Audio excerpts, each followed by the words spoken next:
Ladies and gentlemen, we are a city that embraces radical socio-economic transformation, and we are unapologetic about our call to ensure that all sectors of our country's economy reflect demographics of people of eThekwini. For the longest time, the majority of people of this country, blacks in general and Africans in particular, were deliberately excluded from participating in the mainstream economy of our country. As a democratic government, we must correct this injustice, as you all know that our historical mission has always been to create a non-racial, non-sexist, democratic, united, and prosperous society. This noble goal can only be achieved if we change the structure of our economy to serve all its people. It is for this reason that as a city, we have introduced procurement reforms that will allow the people who were marginalized to participate in the mainstream economy of our city. Therefore, as we forge ahead with this groundbreaking initiative of making Durban as a preferred investment destination for biotechnology, we must ensure that it is inclusive and leaves no one behind. Let us ensure that we remove all barriers to entry. Ladies and gentlemen, we are told that one of the critical barriers to success of many companies that are operating in the space in research and development development costs, which tend to be extremely high. Therefore, it does not require rocket science to know that young entrepreneurs from KwaMashu, Mbumbulu, and other areas in deep rural areas and township who has an interest in particular in this sector will stand no chance of succeeding if we do not address those barriers. For us to overcome these challenges, we need to form partnership that regard, we must strengthen existing collaboration efforts of the CC with the University of KwaZulu-Natal, and we want this partnership to translate into scientific excellence. That's where we want to go. We want to be able to tap into our vast biodiversity and turn it into new commercial products. The private sector, particularly the established companies, must also come on board, because it is only when we work together that we can address the developmental challenges facing our country. We therefore expect establishment firms to open their doors and partner with small companies and social enterprises in particular in the area of research and development. For instance, at eThekwini, we have a strong presence of leading industry players in the pharmaceutical, digital, and chemical space who can partner with us as a city. We must also take advantage of other key assets of biotechnology at our disposal, such as Dube Trade Port, Innovate Durban, and Ezimbabwean Technology Innovation Agency Bioprocessing Complex. In conclusion, ladies and gentlemen, it is significant that we host this event at a time when the country commemorates the Women's Month, in the month when we celebrate and honor women's contribution in the struggle for freedom. This is a reminder to all of us of the important task ahead to help improving the status of women in our society. As the leadership of the municipality, we remain committed to creating a conducive environment for women to strive in the sector and contribute to building a technologically advanced nation ready to compete globally. Ladies and gentlemen, therefore, we are optimistic that you will use this convention as a platform to encourage more women to participate in the science field in general and biotechnology. To the senior management of our municipality, we want to assure you that we have a potential to be the leader in the biotechnology sector in this country. However, we will not be able to achieve this without strong partnership with key industry players, the academia, research institutions, both locally and internationally. With these remarks, Program Director, let me welcome you all and wish you a wonderful stay in our warm and beautiful city of Durban. Those who are here, we have no doubt that you will have fruitful engagement in the next 2 days. Therefore, we welcome you and wish you all the best. I thank you. Thank you very much, Your Worship, Councillor Mxolisi Kaunda. We are not taking your continued support in hosting this convention in Durban lightly. It's always a venue that is great where it's located, but we are always feeling extremely warmly welcomed in your city. So even with these words, we still feel, even though some of us are not around, really welcome. The second point that I'd like perhaps to comment on is the issue of the vision that you have for the city.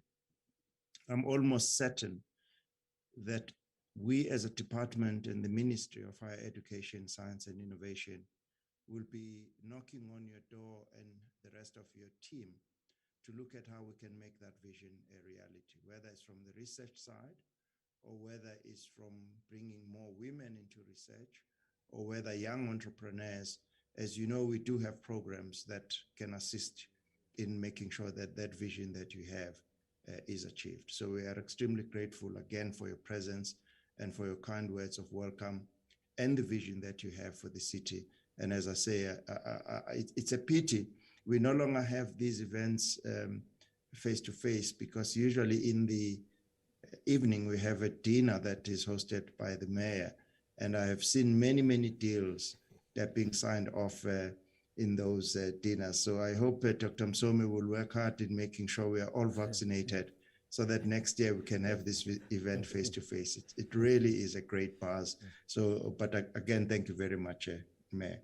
So it is now my honor and my duty to invite the Deputy Minister of Higher Education, Science and Innovation, Honorable Deputy Minister Boitumelo.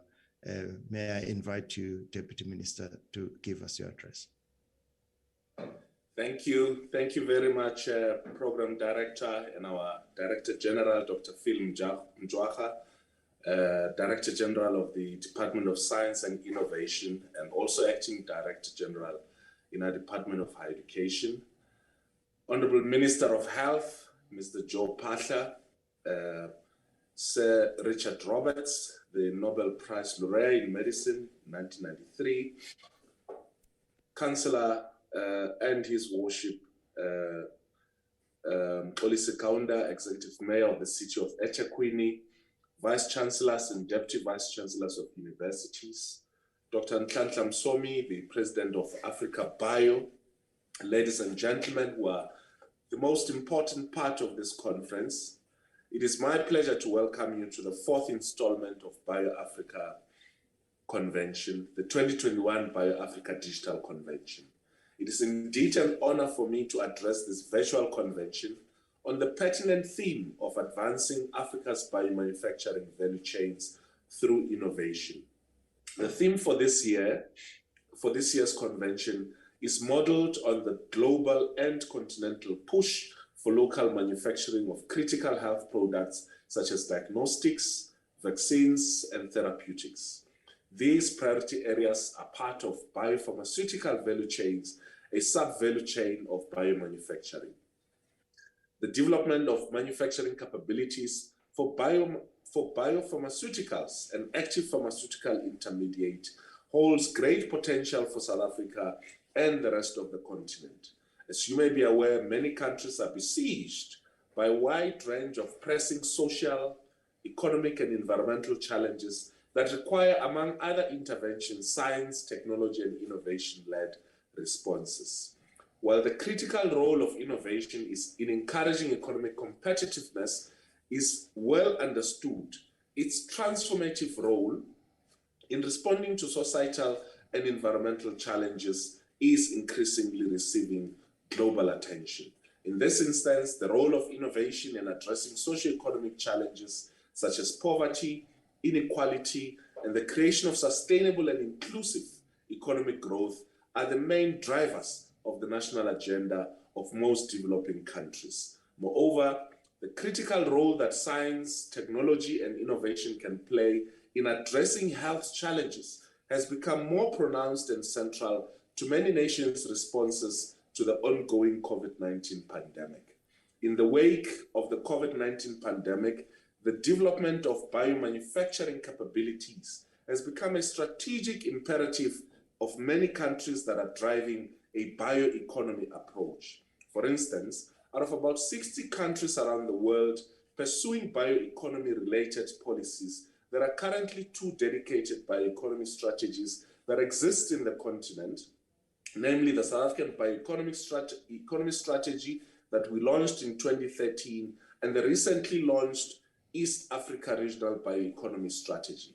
The East African Regional Bioeconomy is a dedicated macro-regional bioeconomy strategy comprising several countries, including Burundi, Ethiopia, Kenya, Rwanda, Tanzania, South Sudan, and Uganda, and represents one of a kind macro-regional bioeconomy strategy on the continent.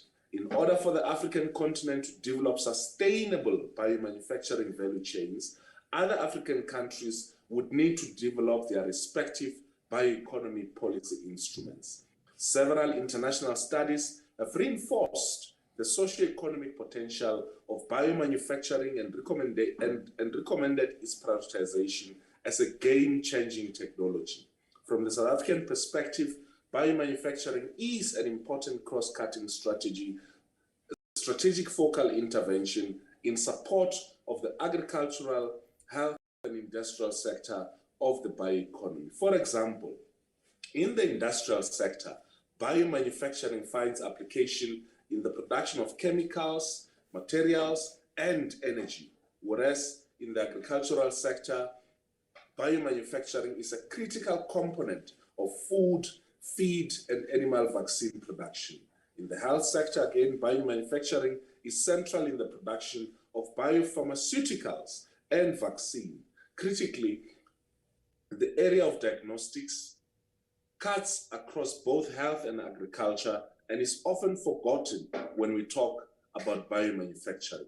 You'd also be interested to know that our country's recently approved draft STI decadal plan prioritizes the importance of biomanufacturing innovations in modernizing manufacturing as part of high-tech interventions. Further to this, biomanufacturing capabilities are envisaged to be a central part of the government's reimagined industrial strategy, particularly in responding to the innovation priorities of the various sector master plans, such as agriculture and agro-processing, forestry, sugarcane and chemical, cannabis, and health sector master plans. As you know, the biomanufacturing value chain is extremely very broad, from proof of concept development to demonstration, piloting, and product development, and it cuts across various economic sectors. Notwithstanding the broad and complex nature notwithstanding the broad and complex nature by biomanufacturing, many socio-economic opportunities exist across the value chain. For example, biomanufacturing offers opportunities for small, macro, and medium enterprises development and also towards job creation.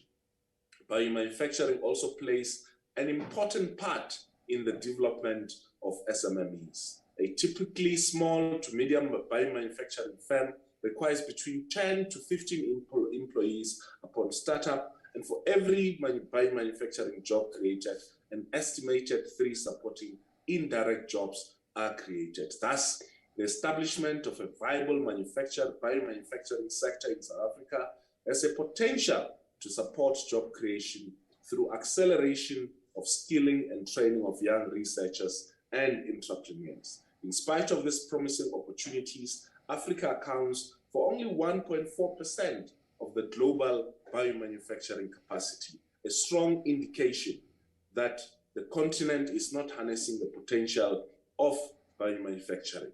This emphasizes the need to develop biomanufacturing capabilities on the continent. To develop these capabilities, the following are some of the important interventions that the continent urgently need to undertake.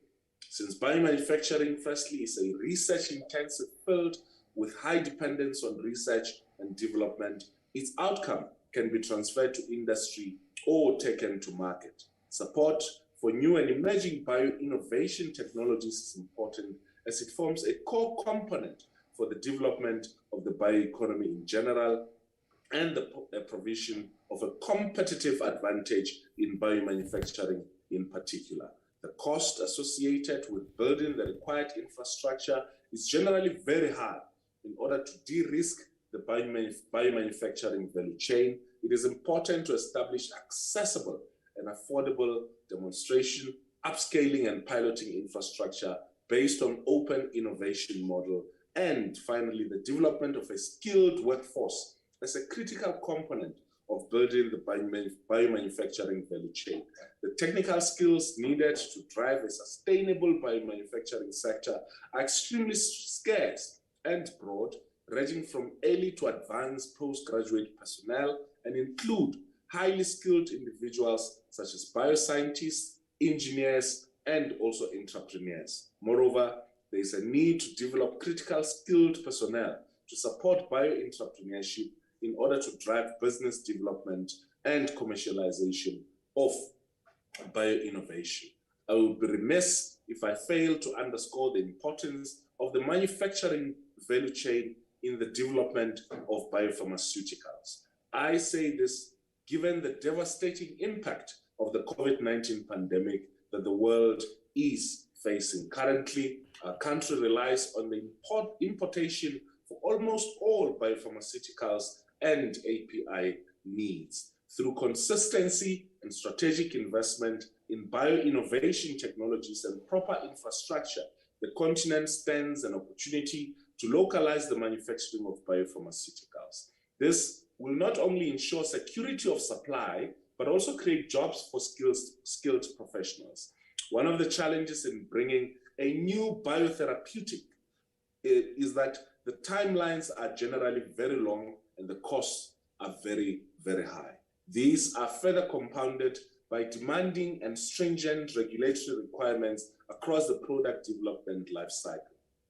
To circumvent these challenges, some developing countries, such as India, are creating new market opportunities by strategically supporting the development of lower cost manufacturing of generics. Such an approach is seen as a suitable strategy for the provision of affordable and accessible biopharmaceuticals at reduced timelines and also at reduced costs. Let me share with you some of the examples that the South African National System of Innovation is supporting in this regard. This includes, for instance, the BioVac Consortium, wherein our government, in partnership with the Biologicals and Vaccines Institute of South Africa, or BioVac, has been supporting BioVac to develop and manufacture affordable quality vaccines to ensure security of supply for the local and regional vaccines market.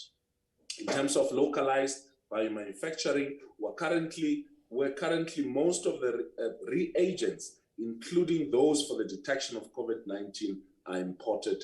This bottleneck creates an opportunity for the establishment of local manufacturing capabilities to service the country's growing reagent market needs. Reagent market needs. In this regard, we've been supporting the Cape Bio P2I Ltd, a small bio enterprise, which recently received SAPRA's approval for the production of COVID-19 test kits. In terms of the National Vaccine Development and Manufacturing Consortium, our partnership with the South African Medical Research Council, the Department of Science and Innovation, through the Health Innovation Strategic Partnership, is supporting a research consortium focusing initially on vaccine candidates for Africa COVID-19 variants, and more specifically on mRNA research. Furthermore, the NSI has been supporting various upscaling and demonstration initiatives aimed at de-risking de-risking the biomanufacturing value chain based on an open innovation model. Some of these initiatives includes the CSIR's Biomanufacturing Industry Development Center, which provides capability throughout the value chain, from laboratory scale, validation, to scale up and piloting, product prototyping, and small-scale manufacturing to support the growth and development of a vibrant and sustainable bioeconomy in South Africa. And secondly, the Technology Innovation Agency, Umbo Ngintwini, bioprocessing platform, which provides bioprocess technical development incubation support. It is worth mentioning that sustainable development of local and continental biomanufacturing value chain rely heavily, in part, on fostering strategic partnership with the international community. In relation to this, our country is part of several strategic partnerships, which includes the International Center for Genetic Engineering Biotechnology under the United Nations Industrial Development Organization. And under this partnership, we're exploring mechanisms to leverage the intellectual property and technology transfer on biosimilars. Since 2019, we've been partnering with the ICGB to host workshops and biosimilars and vaccines. Secondly, the World Health Organization and its COVID-19 vaccine global access COVAX, the Medicines Patent Pool, France and other EU partners are working with our country's consortium comprising of the DSI BioVac, Afrigen Biologics and Vaccines, the Africa Center for Disease Control and Prevention, and a network of universities to establish its first COVID-19 mRNA vaccine technology transfer hub. This is the strongest signal yet that our persistence in building local manufacturing capabilities are starting to bear some fruits. A partnership also between J&J and Aspen and Pfizer and BioVac symbolize a huge step in the realization of our long-term vision of ensuring that Africa becomes self-sufficient in the manufacturing of critical vaccines and drugs. While Aspen produced J&J vaccine are being administered globally as we speak, the Pfizer-BioVac deal is expected to give us the first mRNA vaccine produced in the continent within the next 12 months. In conclusion, while recognizing the devastation caused by the COVID-19 pandemic, Africa should harness the opportunity to build capacity and capability such that it will be much better prepared to respond actively to the next pandemic. And in doing so, create capabilities that can be more broadly applied to building the continental bioeconomy. I wish you a successful conference, and I also look forward to the outcomes of your deliberation. And thank you very much for listening. You're welcome. Thank you very much, Deputy Minister. My take-home message from your address, you have put true meaning of the theme of this meeting, advancing Africa's biomanufacturing value chains through innovation. You've reminded us very clearly in which areas where we need to continuously look for the economic dimensions of manufacturing that are going to serve humanity, as Dr. Msomi has said, how these investments can assist in the vision of the executive mayor through the startups that could be set up. So I am extremely delighted with the message. Secondly, you've also reminded us on the landscape in the continent and what's happening in the continent. Again, giving true meaning to the fact that this convention is a convention for the rest of the continent as well. You've told us what's happening in Burundi and in other parts of the African continent, the work that the Africa CDC is doing in the mRNA tech transfer hub with BioVac, Afrigen, and others. And lastly, you've also, without perhaps being explicit, reminded us that these kind of activities of biomanufacturing require huge investments. I am assuming, Deputy Minister, that that means you are still committed to supporting the scientists, the entrepreneurs, and the policymakers in making sure that investments that we are all talking about today and that have the potential to even grow Africa and the rest of the world even better will continue to be received by us from the political principles. So we're extremely delighted and grateful for those words of support. I now would like to move to the last speaker of this session, the Honorable Minister of Health. As we all know, and as I've indicated earlier on, we are aware that he's extremely, extremely busy. But for him to take time from his busy schedule to be with us, Honorable Minister Joe Phaahla, we are extremely delighted for your participation and your leadership in this sector. So may I humbly invite the keynote address to be handed over by the Honorable Minister, Dr. Joe Phaahla.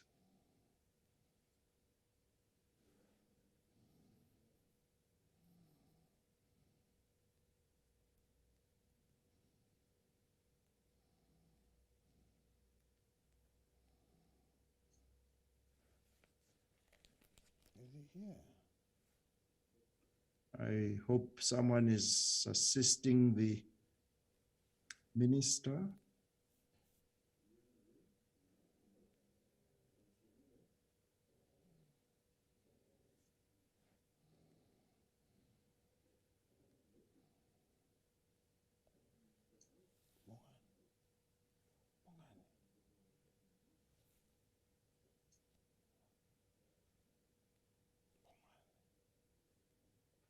I see on the chat someone says, Minister, camera, please. I assume.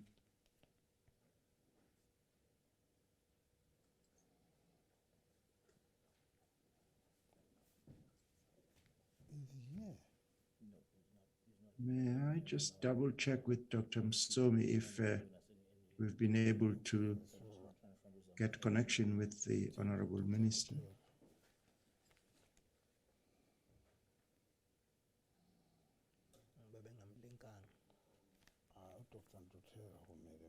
He's not here. I know he's not here because I spoke to him in the morning.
We are trying to establish the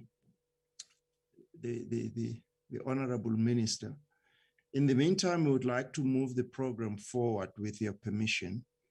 The first slight change whilst we are trying to establish the Minister is to ask if Dr. Msomi could help us with the industry announcements and launches which we were supposed to have a little later, so we will bring that forward.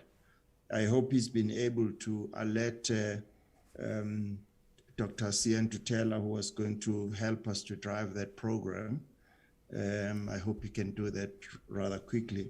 And then in the meantime, I'm probably going to request Dr. Msomi if he's able to give us a sense of some of the key areas of the program that he would like us to take note of. So Dr. Msomi, may I invite you to come and quickly update us on some of the areas of the program that you'd like us to to note, as well as probably inviting Dr. Nhlanhla to assist with the industry announcements. Over to you. Thank you, DG. And apologies for the hiccup to everyone. Mine is a quick one. It's just to highlight or to provide some highlights for the program. And the highlights are really based on what the theme of the convention is going to be, the advancing of the power manufacturing value chains in Africa through innovation. And the program is in 4 tracks, as you are already aware. And the highlights might be a bit biased based on my own preferences.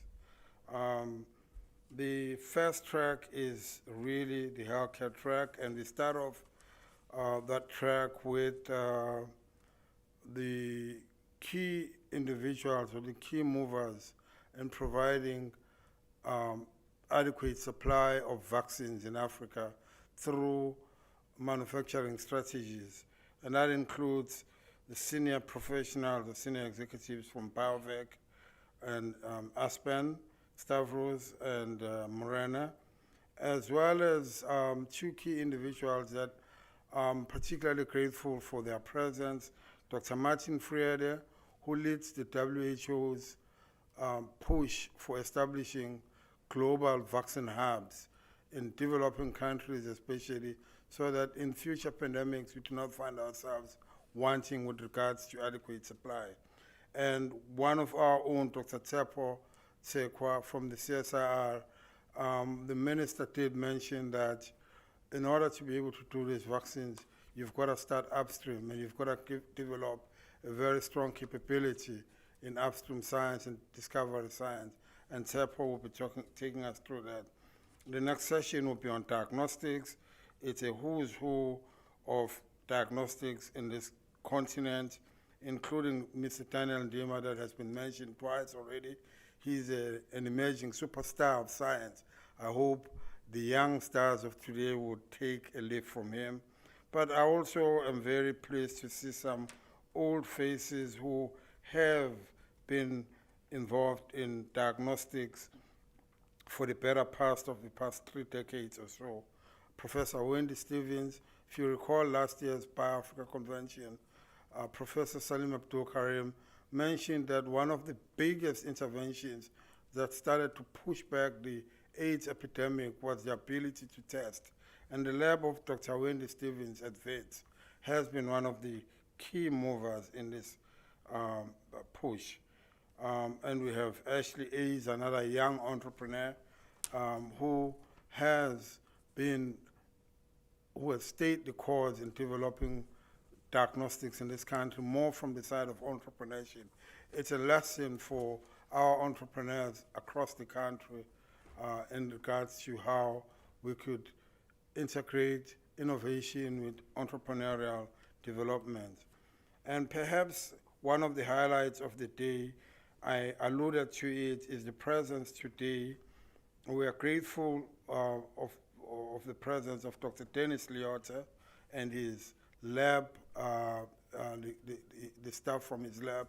Dr. Dennis Leota, just shortly, and you will see it in your programs, is the inventor of no less than 17 HIV drugs. He's an inventor of record, and his inventions have really been the backbone that have provided antiretroviral therapy that has pushed HIV to becoming a chronic disease that could be managed as opposed to a death sentence that it was 20 years ago. And we are grateful for his presence. And we then have a session on clinical trials diversity to ensure that when we do clinical trials, they are also aligned to our genomics, our genetic diversity as Africans, because these are often designed with a particular genetic or genotypes. And this session will discuss how, as Africans, we can start developing drugs that are much more effective, even when they're developed elsewhere, that are much more effective for our genotypes. The second track is on investments. and market access, but the more important part of that is how do you use innovation to advance access or universal access to healthcare. We speak about universal access to healthcare glibly. Universal access to healthcare is a fundamental human right. We cannot have a situation where some human beings have access to diabetes medication, some don't because of expense. And so this panel will discuss that and will be followed by a panel that will also discuss innovative financing solutions, particularly around capital formation to fund biotechnology. And for us as Africans, and for us in this continent, we have to be doing biotechnology that is not just driven by the need to make a profit as investors, but that is driven by a need to make an impact in our society, food security and all of that. The next two tracks are around food security and food safety, and the tracks are run in a parallel session. The closing plenary of the day is building bridges between innovators and entrepreneurs in Africa and in the diaspora. That's the last session of the day. It's a plenary, so it's attended by everybody.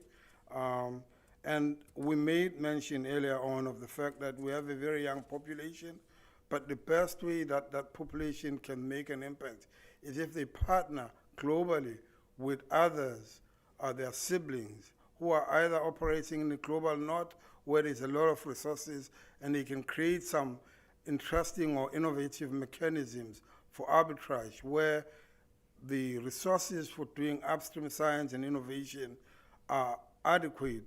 They can then be brought into Africa to partner with their counterparts to deliver solutions here. And I'm particularly proud of the individuals that are going to be involved in some of these. Some of them include individuals like Dr. Yemi Onakunle, who is working on a malaria vaccine out of California, VLP Biotech.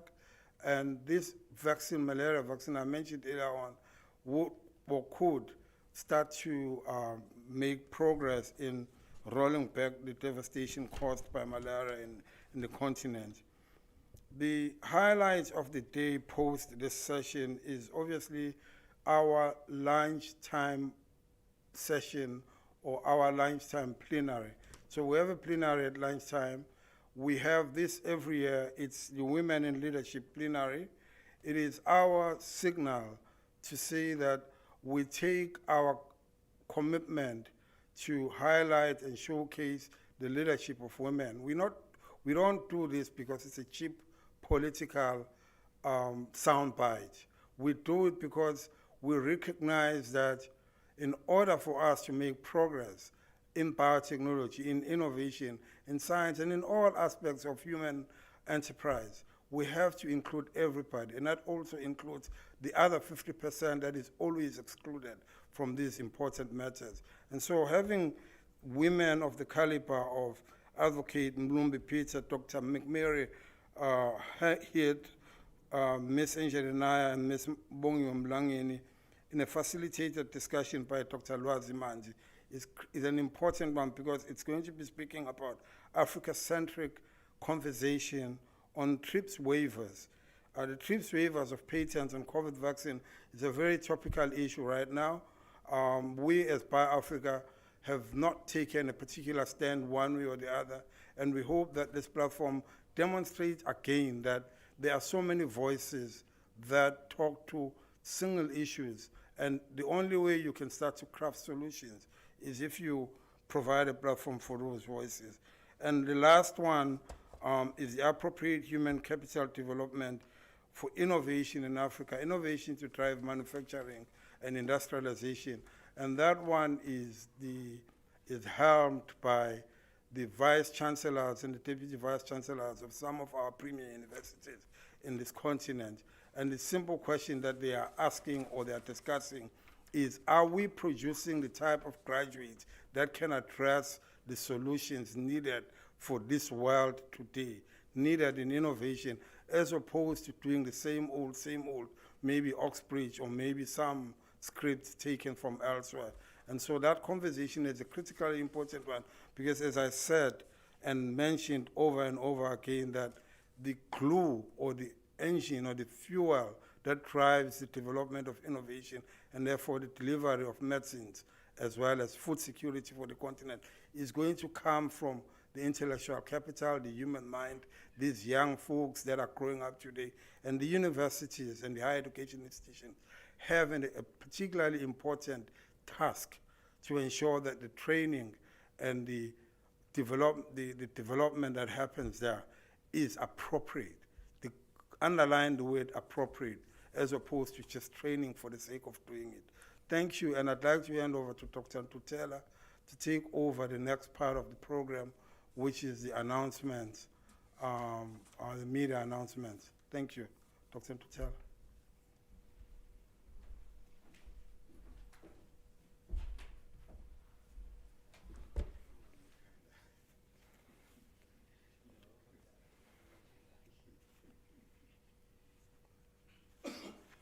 Thank you, Dr. Msomi.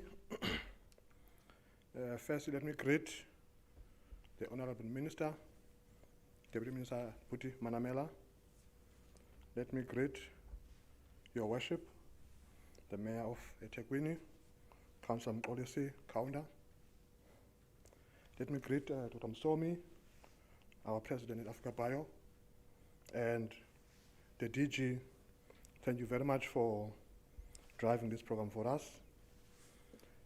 Part of what we do as BioAfrica is to showcase some of these initiatives that we've invested in as a country within the continent, but more importantly, to show that there isn't good research in this country that leads to good innovations that are globally applicable.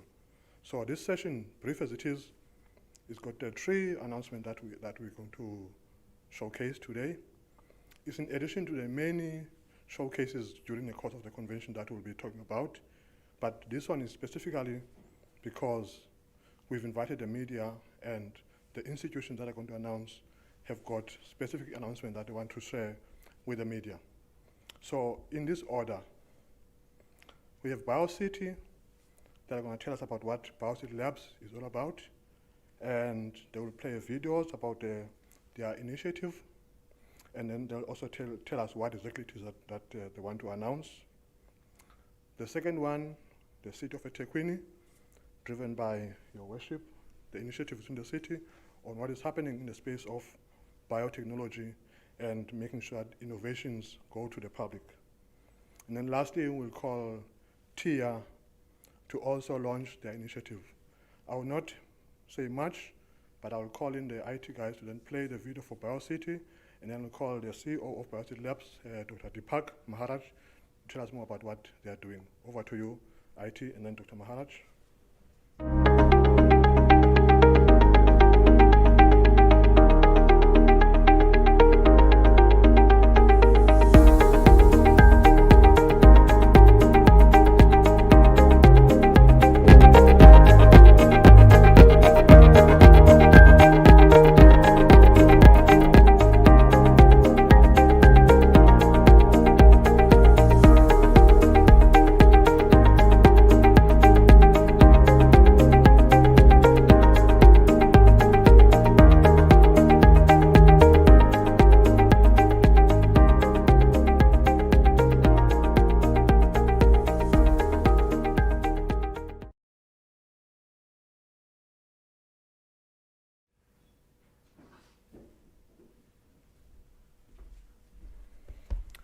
We will now be joined by Deepak Maharaj from the Cape Town studios. Deepak, are you there? Yes, can you all hear me? Can you see me? Thank you. Please go ahead, sir. Good morning all, and welcome to the BioAfrica Convention 2021. It's set to be a power-packed week at the convention with interesting themes and discussions with dynamic speakers and panelists. I'm Deepak Maharaj, the cluster head at BioCity, and I'd like to take this opportunity to introduce BioCity and invite you all to attend our showcase side event that's taking place at 11 a.m. tomorrow as well as to join the sponsored session that we're driving on raising biotech startups in South Africa. It really takes a village at 2:30 p.m. today. BioCity is a biotech incubator that is positioned to support the emerging growth in the biotech startups and stimulating our bioeconomy. We're based in Woodstock in Cape Town and provide laboratory access as well as tailored business and technical mentorship to biotech companies to help them grow. But you will get a better chance to get acquainted with us and our vision tomorrow at our showcase side event, where you will get to meet some of the startups we support, as well as get a virtual tour of our labs and co-working spaces. Today, we deliberate on an exciting topic at 14:30 with our experienced panel of experts. Our panel includes Dr. Sibongile Gumbi, who is no stranger in the National System of Innovation and has served in various positions contributing to growing biotech in South Africa. And she will share her startup journey as she builds her company, Smart Biotech. Brett Thompson is the CEO and co-founder of Mzansi Meats and is based at BioCity Labs. He will share his story on building a startup in the emerging area of cellular agriculture. Our panelists include Dr. Daniel Ndima, the CEO of Cape Biotech, who will also share some of his journey highlights and challenges.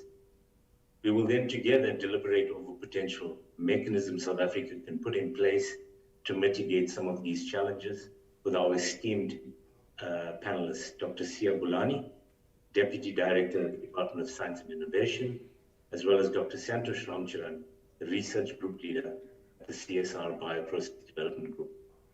So please join us in these upcoming events. That is going to be a vibrant discussion of extremely current and relevant topics in biotechnology in Africa. And thank you.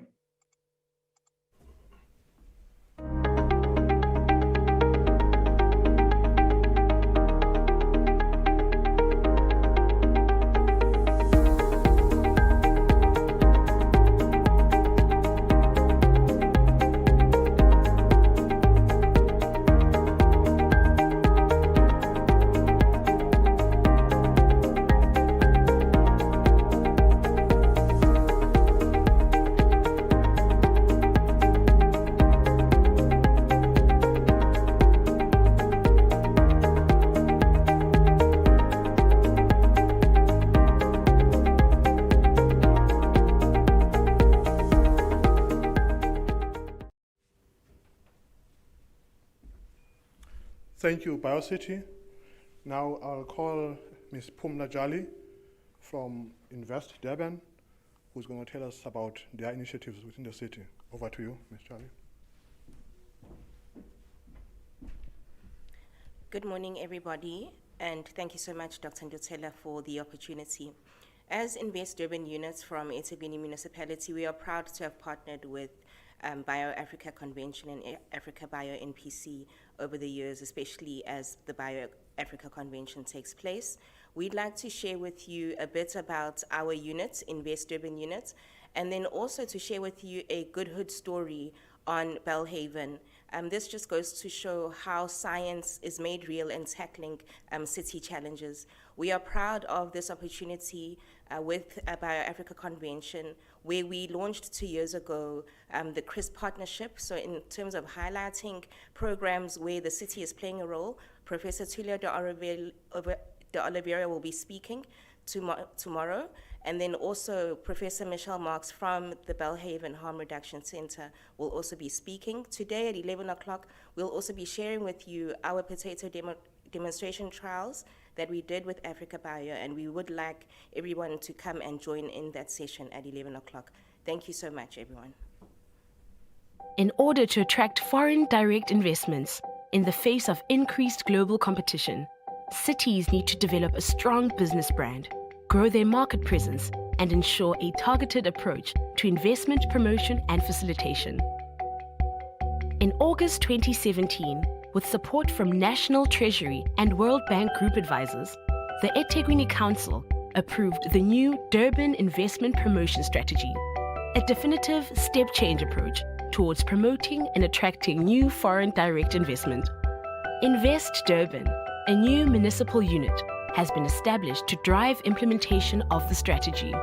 Invest Durban will be managed and operated as a client-focused unit in the municipality. The strategy's vision is that by 2030, Durban will be Africa's most caring and livable city and a globally recognized, preferred African investment destination through the attraction and facilitation of significant foreign direct investment that will stimulate social, financial, and economic growth for all.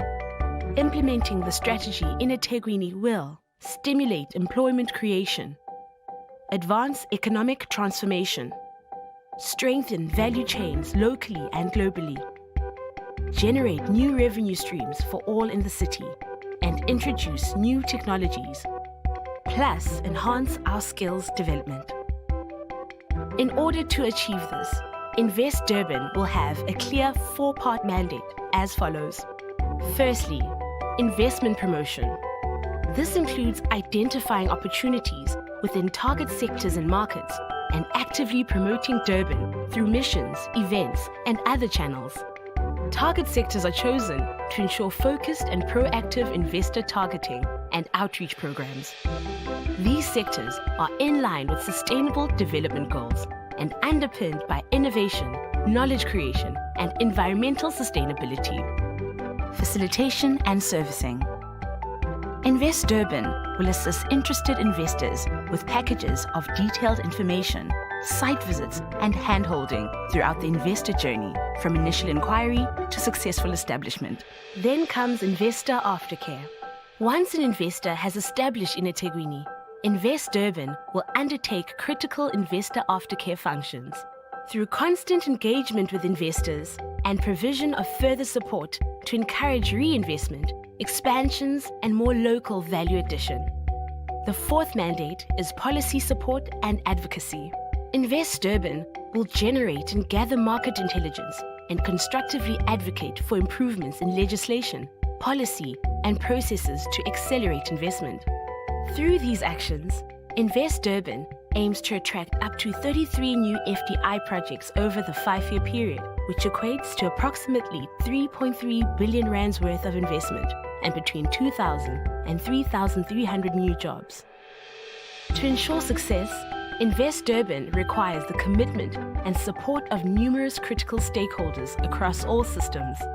Within the municipality, city leadership will prioritize investment promotion and continue to instill confidence in investors.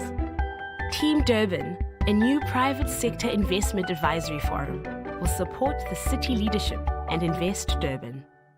eThekwini Catalytic Projects will work closely with Invest Durban in the promotion and facilitation of catalytic projects.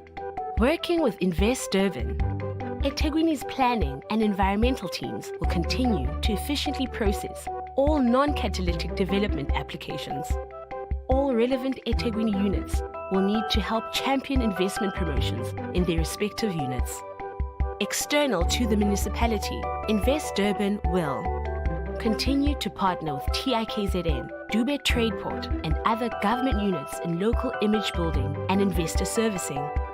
Encourage Invest SA and others in the national sphere to include Invest Durban in marketing campaigns, while streamlining the regulatory applications process through the provincial one-stop shop.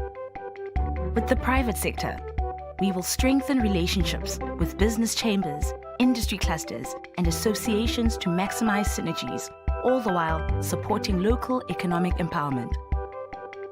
Encourage research institutes and tertiary institutions to undertake and disseminate investment-linked research to stakeholders and investors. In summary, Invest Durban is committed to continually improving the investment environment, proactively promoting Durban as a premium investment destination, and facilitating investment into the city for the benefit of all who call Durban home. The eThekwini Metro has committed financial and human resources over the next 5 years in order to implement this significant step change for Durban. We encourage all stakeholders to become actively involved in supporting this effort. Your leadership in this system is both welcome and essential as we build our nation together.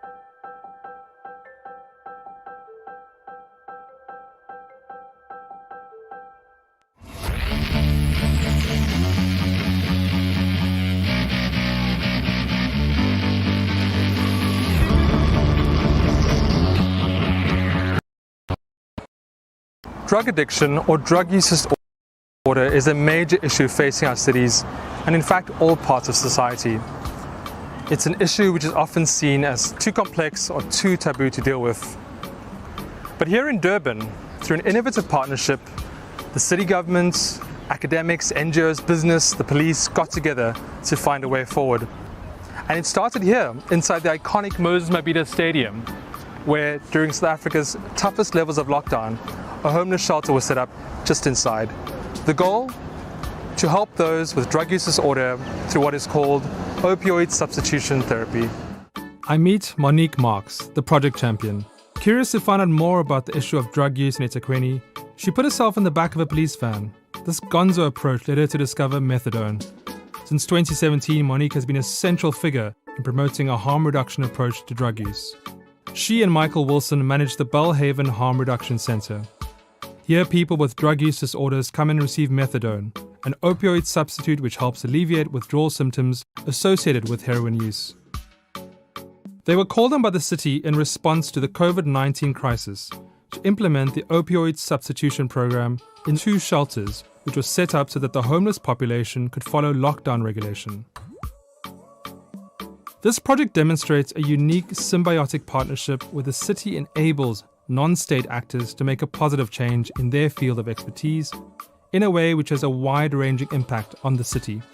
This project has not just been championed by NGOs and government departments. Progressive corporates such as Urban Lime and FNB have seen the value in what Belhaven has to offer city spaces and have provided funding and connection.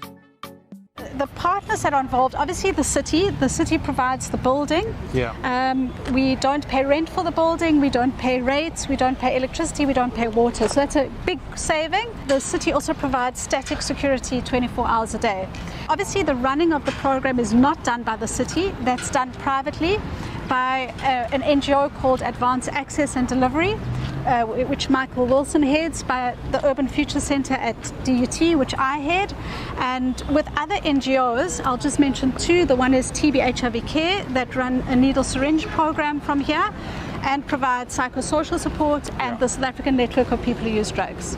The problem is that there isn't the provision of resources for cities to run harm reduction programs. That's really where you get the need for partnerships, because it really is the non-government business sector that can come in and do what we're doing here, which is to say, you know, provide us with the basic facility, provide us with a building, provide us with the support to feel safe in the spaces that we're working, provide us with the moral authority by your officials to go forward with a program like this. Monique, which exact or government departments and agencies actually get involved in a project like this and make the magic happen? We needed the support of the Deputy Mayor, and actually the Office of the Mayor has also been very supportive. Urban regeneration, because this is a catalytic project for urban regeneration. Absolutely. The Department of Health, Social Development and Safer Cities is actually the custodian of the building that we use, and very importantly Metro Police. But what has been amazing is the support that we've got from all sectors of the community around, saying this is what we needed. We needed an intervention that assisted in helping people who use drugs to resolve their drug use disorder, and in some way also to take them off the streets. It was just this incredible coming together in terms of management between government, between NGOs, between the private sector who were giving a lot of funds for this, as well as private medical centre, working together in unison, creating this enabling environment for the homeless for the first time. If other cities and towns wanted to replicate this approach, this innovative partnership, where do they start, and is this a big budget production? All we needed at that point was a table to work from, chairs for the medical staff and the social workers to be able to use, just to be able to sit occasionally and have one-on-one interactions with our clients, and obviously we needed the medication. Other than that, you can do something like this in a very, very, what I call frugal institutional space at a very low cost. The other city that's been doing really well in terms of harm reduction, and it's important that we mention this, is Tshwane, where the local government there does work together, in particular with the University of Pretoria, in providing services to people who use drugs on quite a massive scale. We run fairly differently because our program is what we call extremely low threshold. That means that there are almost no barriers to access at all. It means you're really opening up to almost anybody who presents with a drug use disorder. I think it's really important that cities begin to speak to each other in South Africa, and that we begin to talk about what evidence-based solutions we have to urban problems, like the growth in drug use. That would be a really good place for cities to start collaborating and learning from one another, using, for example, Durban and Pretoria as case studies of where cities have actually backed up programs. Every day, between 150 and 200 clients come here to receive their methadone dose. The transformation is radical, extending far beyond the lives of those receiving treatment from the centre. The ethos of the program is harm reduction, an approach to drug use disorders which focuses on positive change, working without judgment or discrimination. This is way more than a pioneer project to support homeless drug users. It has now become, as Moni calls it, a placemaking project. The surrounding streets and parks have become spaces to pray, linger, and play. Water is provided for drinking and washing, and the clients have taken responsibility for the garden's upkeep. The centre itself, which was once a dilapidated building, has had its original function restored as a community centre. So really what we want to do is to break down the sort of divisions between people who use drugs and other people. I mean, it's a false division anyway. And so what we want to do is to activate the space so that people use it, and that there's a sort of communication and engagement between people who don't see themselves as active drug users and our drug use community. Before this, I never looked at the homeless people the way I look at them now. They have such amazing stories behind them, and it just takes a little bit of time to listen to them and understand them. So it's a huge impact, it's a huge difference. The big breakthrough is how the centre and its partners, such as city officials and police, think about urban issues. Drug use or homelessness are symptoms of deeper issues and will not be resolved by punitive intervention. This has been recognised by the Metro Police, who are partners in the programme. They now approach law enforcement in a more empathetic and holistic way. What we've learned today is that this space, the Belhaven Harm Reduction Centre, is more than just a building to provide treatment and services to those suffering with drug addiction, but it's a placemaking project, a public space, an idea that could be rolled out across South Africa.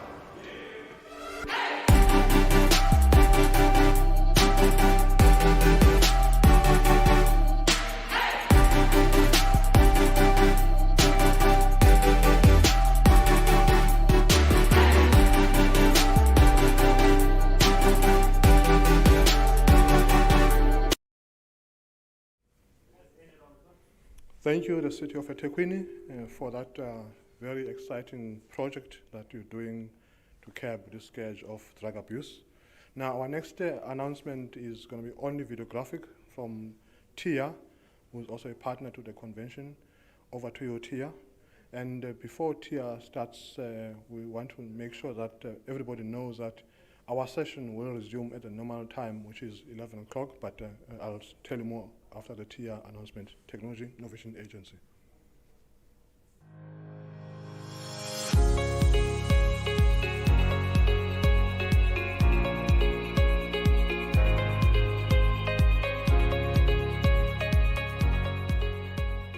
Good day, I'm Dr. Lucius Steenkamp, Director of the Industrial Biocatalysis Hub and Principal Researcher at the Council for Scientific and Industrial Research. And it's my privilege to introduce the Industrial Biocatalysis Hub to you. Now, biocatalysis entails the use of enzymes and microorganisms in manufacturing processes to produce products such as industrial biologics, biopharmaceuticals, bioveterinary, flavors and fragrances, also food and feed additives, and nutraceuticals. And they can also be extracted from plants, which then can be used in dietary supplements, cosmetics, nutraceuticals, food and feed products. The Department of Science and Innovation has identified biocatalysis as one of the key enabling technologies to support the development of a sustainable industrial bioeconomy in South Africa.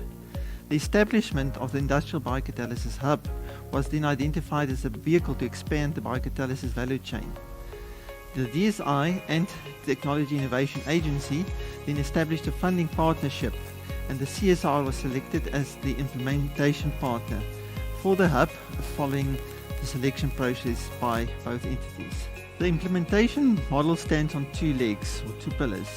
The hub at the CSR will identify SMME partners as well as industry partners interested in support for biocatalysis technology development, and through an open call will assist these companies to develop and commercialize technologies. The other pillar will be the selection of 4 to 5 nodes with specific biocatalysis skills at universities, and will be required to perform research that will lead to publications, technology progression, as well as postgraduate training. Previously disadvantaged higher education institutions interested in developing biocatalysis capacity will also be identified through this call. The expression of interest calls to be one of the nodes at the universities or one of the enterprises interested in research has been published online and can be found at www.csr.co.za, and the closing date is Friday 3 September 2021. The Industrial Biocatalysis Hub hosted in the Chemicals Cluster will have access to the Biomanufacturing Industry Development Center, the BIDC, as well as the Biomanufacturing Innovation Development Facility in Durban. And these two centers have a proven track record of transferring technologies to industry partners. Not only do the facilities at the CSR house all the infrastructure, equipment and skills to take biocatalysis related ideas from proof of concept to pilot scale, but has also demonstrated the ability to transfer the technologies to industry partners for commercialization. The Industrial Biocatalysis Hub has been capacitated with funding to offer the following: use of infrastructure as well as skilled human resources, which includes scientists, technologists and process engineers relating to biocatalysis and biomanufacturing, technology development, technology validation, scale-up support and techno-economic validations, bio-based product formulations and development, packaging as well as labeling, mentoring and training in manufacturing skills as well as expert analytical support, and method development, which includes GC, UPLC MS and NMR. For more information on the Industrial Biocatalysis Hub and to access information, please go to www.csr.co.za, or you can send an email for information on the calls to ibh@csr.co.za. Thank you.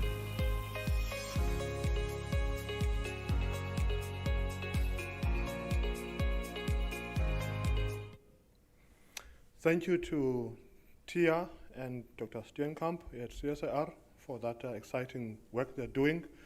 Now, colleagues, our guests, delegates and panelists, we want to let you know that the program again will resume as it is originally planned from 11 o'clock. The parallel sessions will start together with the side events. So we call on you to come back again and join us at that time.